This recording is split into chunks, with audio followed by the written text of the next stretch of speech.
Hi, I'm Sam Black, and this is episode 2 of Sam's Table. Today I'm going to be discussing the Wandering Minstrel in cEDH. The Wandering Minstrel, I think, is one of the hardest to build and least explored but most powerful commanders in the format due to its recent release, low cost to cast, and having an ability that generates both mana and some combo potential. Also, the fact that it only requires 2 colors but allows you to play any number of additional colors lends a lot of additional complexity to trying to build a deck around it. So, I personally have built at least 5 to 10 different minstrel decks that approach things in very different ways. And I want to focus on talking about my latest build and what I'm doing with it and why. But I'm also going to talk about some of the alternatives and some other stuff you can do with it. So, with this latest build, my idea is to keep the total mana value of the deck as low as possible so that you draw as many cards as you can when casting Ad Nauseam or resolving Ad Nauseam. And that will allow you to. The basic plan is to find Ad Nauseam, cast Ad Nauseam, and ideally then cast Mana Bond and use Mana Bond to put all of the lands that you found off of Ad Nauseam onto the battlefield in your cleanup step, discarding the rest of your hand, and that will generate triggers, and that will give you priority in cleanup, and then you should be able to use the lands that you've put into play to win the game in cleanup. There are other ways that you could end up winning if you draw different cards off of the Ad Nauseam, but the basic idea is to have a situation where you win as often as possible when you cast Ad Nauseam, regardless of whether you have any extra mana or anything like that. And another big strength of executing this plan with the Wandering Minstrel specifically is that the Wandering Minstrel makes Boseiju, who shelters all, a really good way to resolve your Ad Nauseam, because you don't need to telegraph that this is happening, because Boseiju will enter untapped if you have the Minstrel, and then you just cast an uncounterable Ad Nauseam, and then theoretically you should be able to win with the cards you've drawn from the Ad Nauseam. So the idea here is that you're basically just a 1-card combo deck where you need to resolve a single spell, and you get to play a bunch of tutors to find that spell, and that's basically your deck's one trick. There are other ways to win, but the default plan is just try to find Ad Nauseam. If it's a table that's going to have a lot of interaction, try to make it uncounterable, and win after you've cast Ad Nauseam. So that puts some pretty significant deck building restrictions on the deck in terms of needing to keep the casting cost as low as possible. And the easiest way to accomplish this is by just playing a very large number of lands.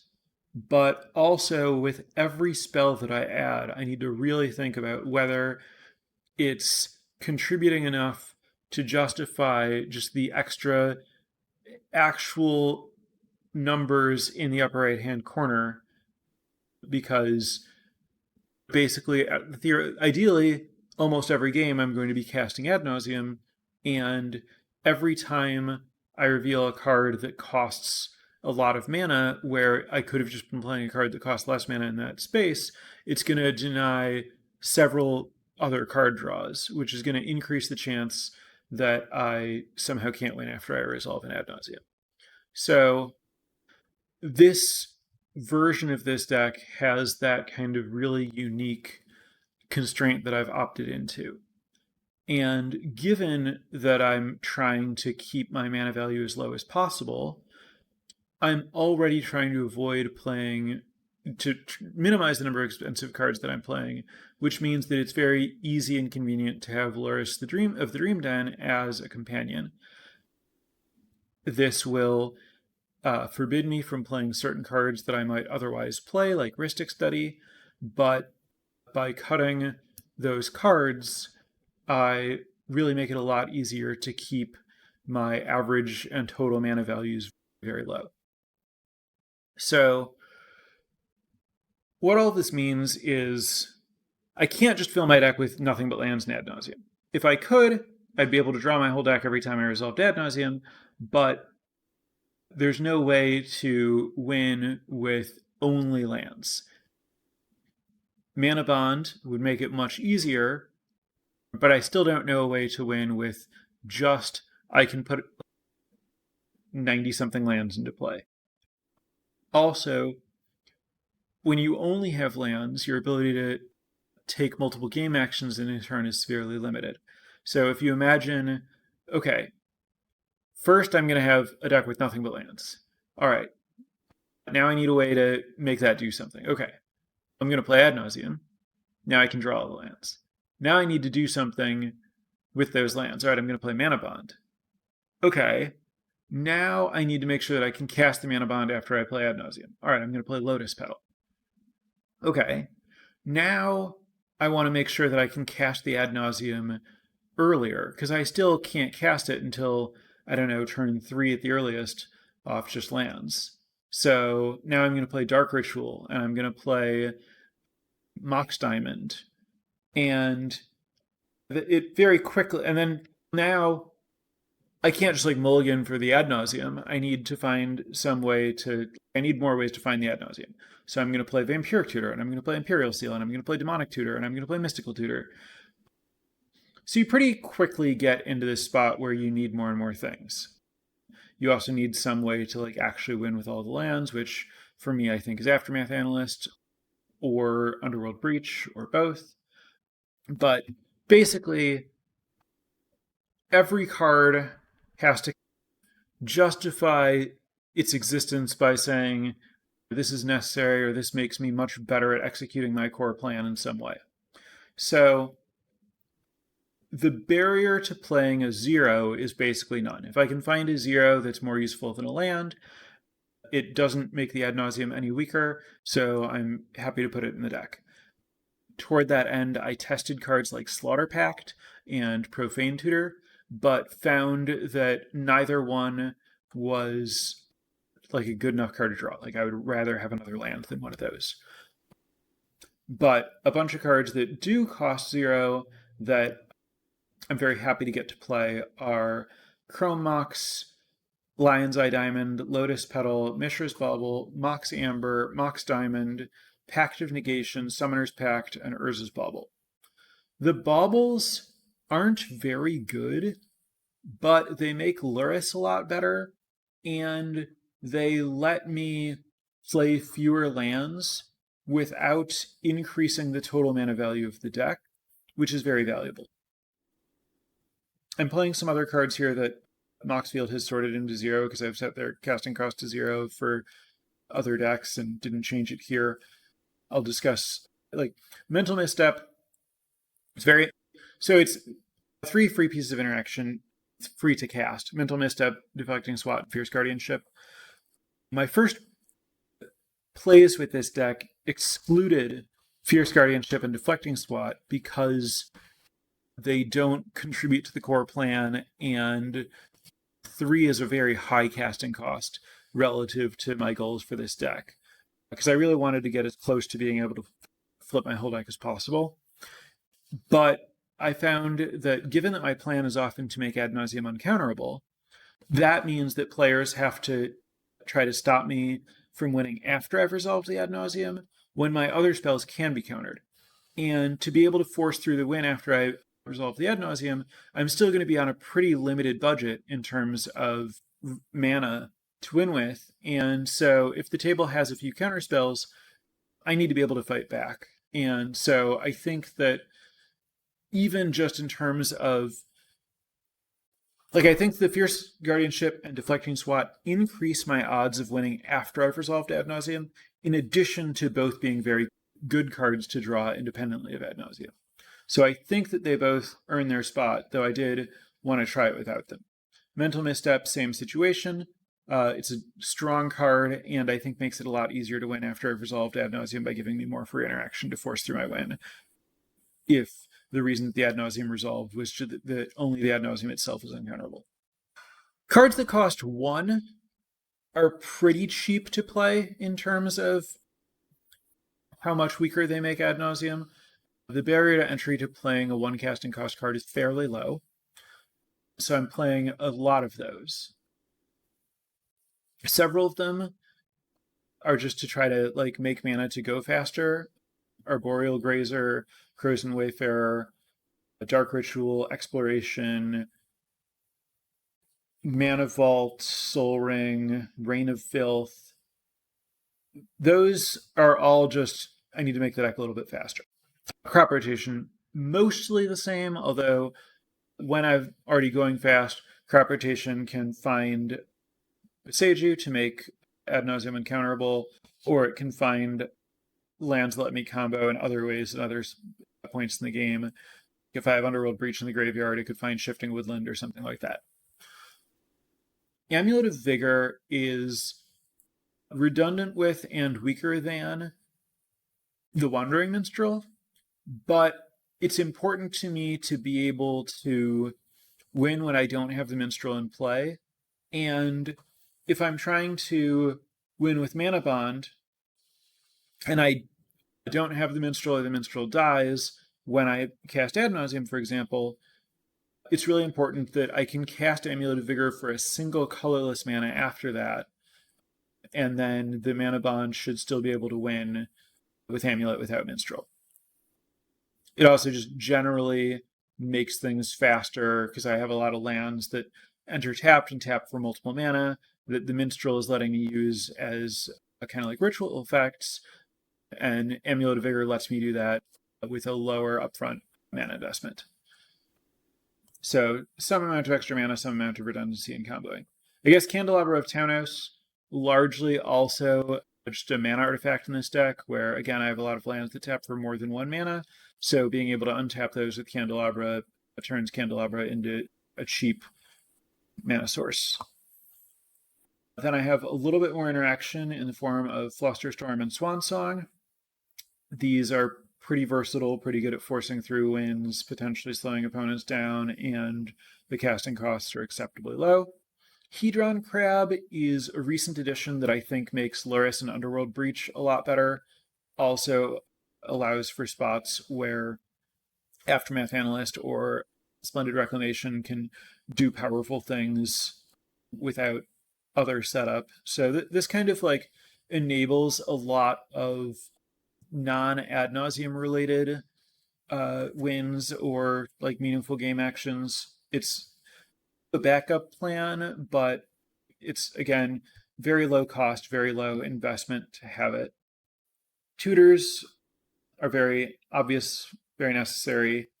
You have to find Ad Nauseam. You really need as many ways to do that as possible.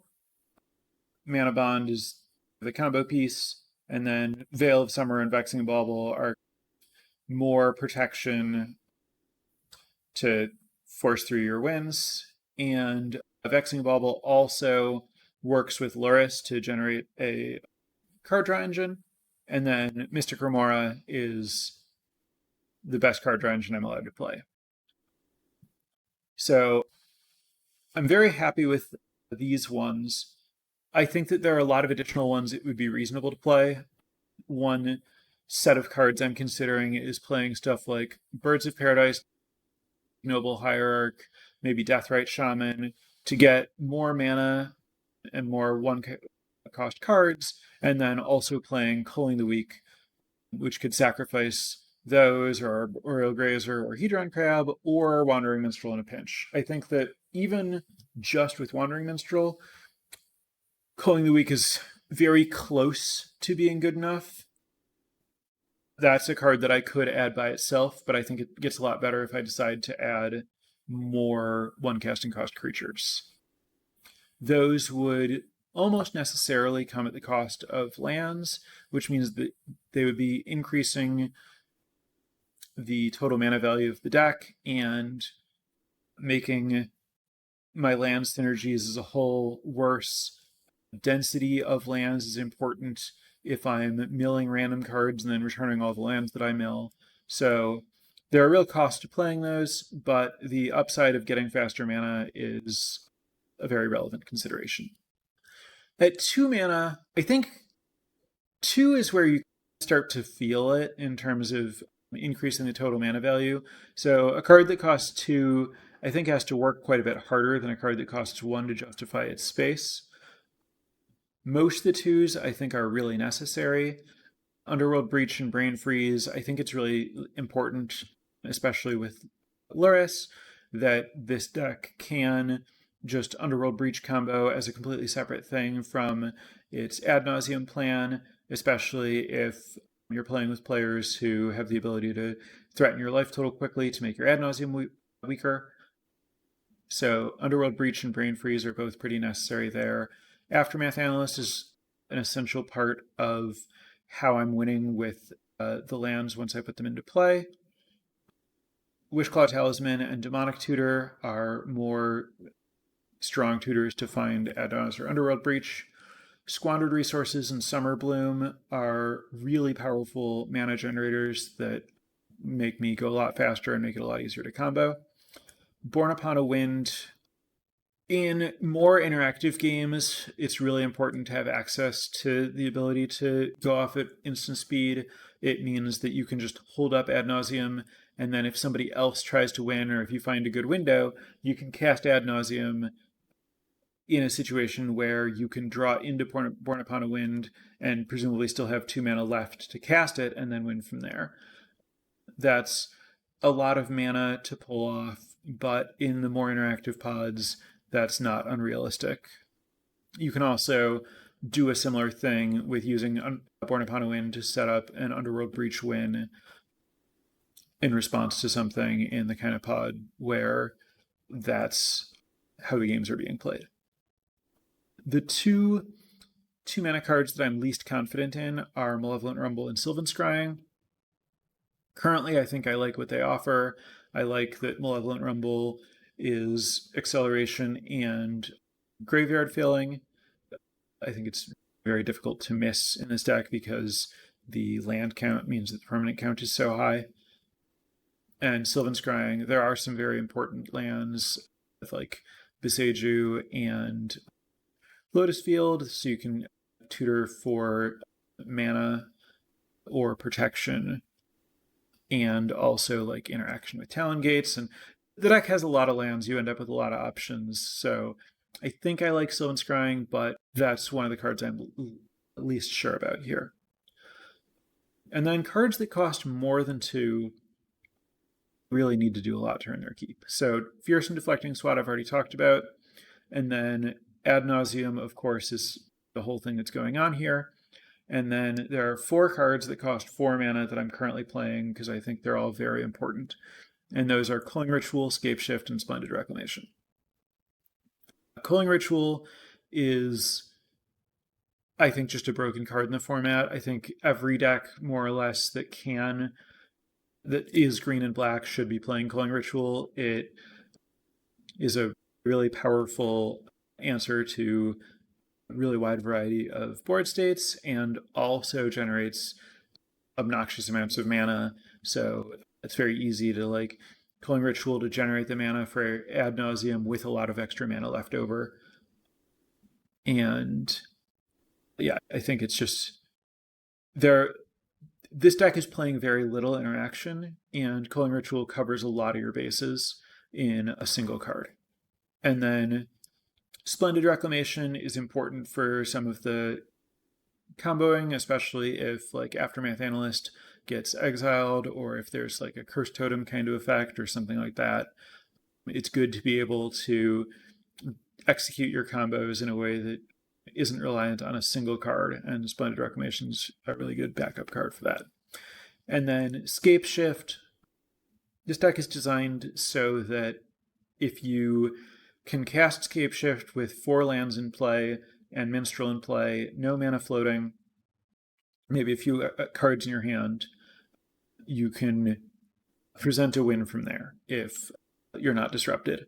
And I guess I'll go over that now since I'm done with covering spells. So what you want to be doing when you Scapeshift for 4 lands is you want to get Teleria West and Simic Growth Chamber so that you can transmute Teleria West to get Aftermath Analyst, and then Lotus Field and something else to generate enough mana to play and activate it, Aftermath Analyst. The problem is Lotus Field is the only land that gives you 3 mana, and Teleria West plus Simic Growth Chamber give you the 3 mana that you need to transmute Teleria West, and then Summoner's Pact is 0, and then it's 6 mana to play and activate Aftermath Analyst. So the problem is if you get those 2 lands, Teleria West and Simic Growth Chamber, and Lotus Field, then you have 3 mana left over, and you get 1 additional land to get the last 3 mana, which unfortunately isn't possible. So you have to work a little bit harder to get to this spot. What you have to do is you have to use Scapeshift to get Mystic Sanctuary and Bazaar of Baghdad so that you can return Scapeshift to the top of your deck and then draw it with Bazaar of Baghdad. And then the Mystic Sanctuary will be untapped because of the Minstrel, so that'll give you 1 mana. And then if you get 2 lands that each tap for 2 mana without sacrificing themselves, such as Sepraz and Scary and Hickory Woodlot, then you can tap each of those for 2 mana to get to 5 mana, to recast Scapeshift, sacrificing those 4 lands that you got, to now have 1 mana floating, so that now you can get the Teleria West, Simic Growth Chamber, Lotus Field, and any land that taps for 2 mana, say Ancient Tomb. And then that'll give you the 6 mana you need to play and activate Aftermath Analyst, which will return all the lands that you've sacrificed, so you'll get your Mystic Sanctuary and your Bazaar of Baghdad back, so you can use that to get to Scapeshift again, to get to Shifting Woodland or Mirror Pool or Takanuma to be able to loop your Aftermath Analyst. So a little bit complicated, but the point is Scapeshift is another way to win the game with a single card. So this, you could almost, like, if you are comfortable with the lines and willing to, if you're confident that your opponent's not going to be able to interact with your graveyard or something like that, you can prioritize just going for Scapeshift rather than going for Ad Nauseam. Scapeshift is cheaper and doesn't require life, but you do have to actually have 4 lands in play, whereas a lot of the time that you're trying to go the fastest you can with Ad Nauseam, you'll have fewer than 4 lands in play. Also, like Ad Nauseam you can make uncounterable, whereas Scapeshift, it's not going to be easy to make it uncounterable every time you cast it unless you have more resources to start off with. So those are the spells in the deck. The lands are pretty complicated to resolve because there are a lot of different factors and you're playing so many different lands. The basic things that you're weighing against are like, there are lands that are combo or utility pieces that are bad at casting spells. Stuff like Beseiju and Emergent Stone that do relevant things but give you colorless mana, which is rough in a deck that's 4 colors. Note, this deck could be 5 colors. You could play cards like Silence or Esper Sentinel or Voice of Victory that are all very good, but you have to retool the mana base significantly, and getting 5 colors is significantly harder than getting 4 colors. It's not impossible. I wouldn't rule it out. You're playing a very high land count. You can make it happen, but there are advantages to the way that you can build your mana when you're 4 colors, especially since this is really 3 colors with a tiny splash. The only red cards in the deck that require red mana are Gamble and Ad Nauseam. So anyway, there's those lands that give you colorless mana, or things like Mistrized Village and Mystic Sanctuary that only give you a single color of mana, Beseiju, Shifting Woodlands, Otawara.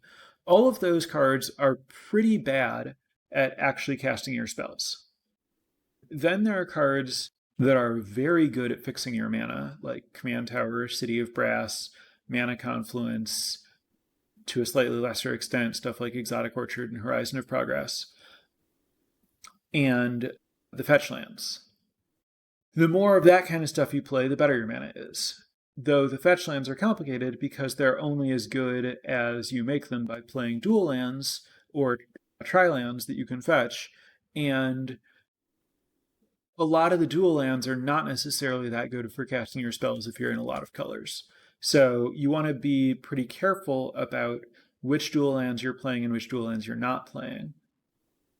And then there's also the difficult balance of lands that are untapped without Minstrel versus Surveil lands, because surveilling is so powerful in this deck, but also you want to be able to have untapped mana independent of Minstrel. And then the more lands you play that only tap for 2 colors of mana instead of lands that are fetch lands or tap for 5 colors of mana, the harder it's going to be for you to cast your spells. So every additional surveil land you play gets a little bit of extra like value power in the deck at a minor consistency cost in terms of making your mana base a little bit worse.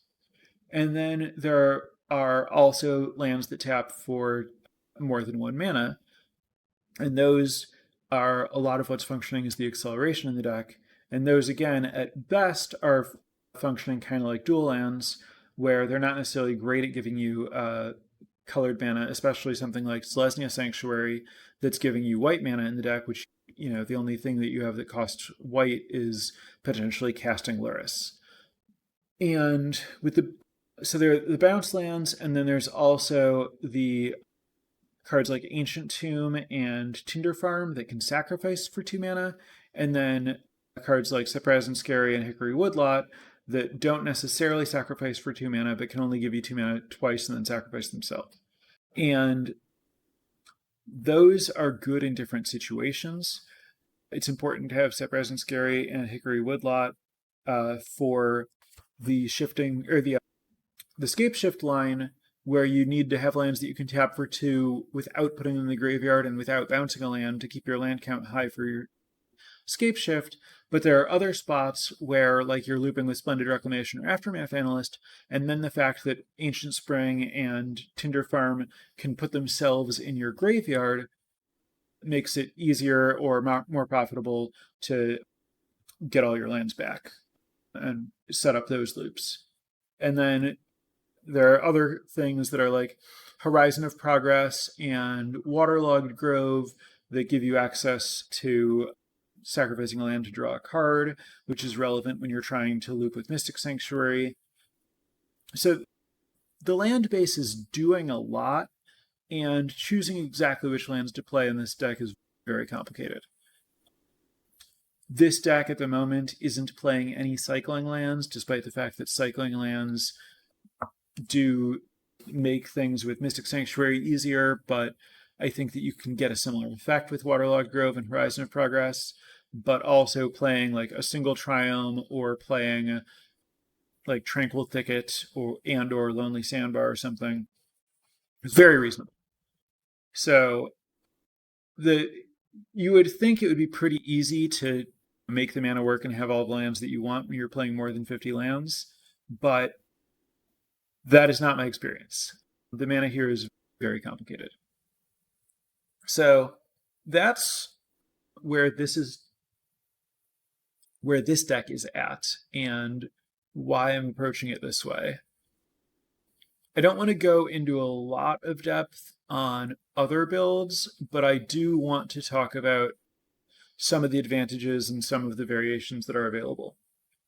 So you could first obviously do something similar that balances its mana and colors differently to get to play some of those really high impact white cards.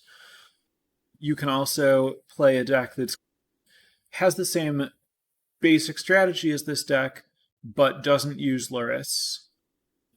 And you just play like Necropotence and Rhystic Study, and maybe a couple creatures, like maybe Nissa Resurgent Animist, maybe even Lumra, and you accept that your Ad Nauseam is worse but still very good. And you get to have like more strong cards in your deck in exchange for having Loris in the command zone. I think either of those are reasonable. The big things that I think you get access to without Loris are Rhystic Study, Necropotence, the One Ring, 6, Nissa Resurgent Animist, and Lumra. There are other reasonable cards to play, but those to me are like the biggest sacrifices to have Loris. If you are playing Loris, or to a lesser extent, if you're not, you can also, lean a little bit less into Ad Nauseam and a little more into Underworld Breach by playing things like Intuition, Gifts Ungiven, Scythian's Reclamation, and then you're more just Ad Nauseam becomes one of many instances that kind of finds enough pieces to assemble an Underworld Breach combo. I'm not playing Thassa's Oracle. I don't think that you want to play Thassa's Oracle. I think that Tainted Pact and Demonic Consultation are really bad cards in this deck because your other combos require so many different pieces that exiling random parts of your deck is pretty bad. And I think that your tutors are pretty limited, and so I never want to try to assemble a 2-card combo rather than just going for a single card that's going to work by itself, like Ad Nauseam or Scape Shift. So I don't feel like getting Thassa's Oracle really adds a lot to the deck. Oh, I should probably mention, I talked about then you get to this state and you win, but I didn't really explain how. The way that you're actually killing people is primarily by activating Cephalid Coliseum. You can use Mirror Pool and Shifting Woodland to generate infinite copies of Aftermath Analyst. And then once you have infinite Aftermath Analysts, you can infinitely Cephalid Coliseum the table with the ability to infinitely Cephalid Coliseum them again in response to them doing anything. And so you can just deck everyone that way. And then if Cephalid Coliseum gets exiled, then you have to set up, then you have to brain freeze the table, which you can do either by getting Underworld Breach, or you can use Mystic Sanctuary to loop, putting Brain Freeze on top of your deck and casting it again and again for bigger and bigger numbers. And then you are, like, as currently configured, I don't believe there's a clean way to kill somebody who has One Ring protection, but you can set up a situation where as soon as they lose protection, you can combo again an infinite number of times in response to things. So that's how this deck is killing. You can play other cards to be able to get around the One Ring, but I don't really think it's worth it. You can, as far as other builds, you can modulate like how turbo you want to be against playing really powerful stacks pieces. You could play Root Maze, High Noon, Collect Roof, Null Rod, Stony Silence, depending on like the lands combo stuff that is often how you're going to want to win can win through all of that. And so you just have to decide how much you want to prioritize stacks pieces and how much you want to prioritize making those effects asymmetrical. I've even built a version of Minstrel that was like fully a stack. I don't recommend that for tournament play in particular. I think that stacks decks in general struggle in the format because decks do so many different things and go so fast and have really efficient ways to deal with stacks pieces. There's just a lot of bounce, and it's really hard for you to interact with things like Boseiju and Otawara when you're trying to play stacks pieces. And then you also have the problem that when you're playing in tournaments and your deck makes games go longer, it becomes very easy to end up in a spot where you can't actually complete a game that you're winning. And getting draws where you would get wins with extra time is going to eliminate you from a tournament. So I think that stacks can't really be a core part of your strategy for tournament cEDH at the moment.